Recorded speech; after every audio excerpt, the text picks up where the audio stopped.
Namitas nga pala kami ng mga sili na nakatanim lang sa paso para sa ating nilagang manok with pechay overload. Wala na ngang hugas-hugas at nilagay na nga namin itong diretso sa ating niluluto dahil malinis naman ito at wala naman mga pesticides. Wow! Looks so yummy and so delicious! Ito nga pala ang kagandahan ng meron kang sariwang gulay na nakatanim sa iyong paligid kasi anytime na gusto mo ay pipitas ka lang. Dito nga pala namin pinitas ang mga pechay dito sa ating rooftop garden. Halika! Samahan natin si Madam Evelyn para mag-harvest ng pangsahog sa Nilagang manok.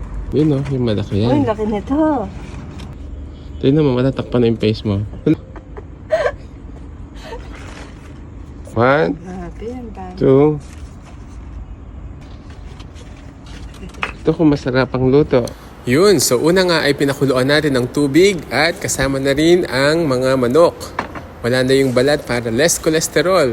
Nilagay ang paminta, ang sibuyas at ang patatas. Nilagyan din namin ng kaunting asin pampalasa. Pagkatapos ay takpan at hayaang kumulo ng additional 10 minutes at pwede nang ilagay ang mga pechay. And after 1 minute ay pwede nang pagsaluhan ng ating buong pamilya. Dapat hindi overcook ang pechay para manatili itong crunchy and crispy at hindi mawala ang nutrients. Tara po, kain na tayo. God bless and happy gardening. Follow us for more!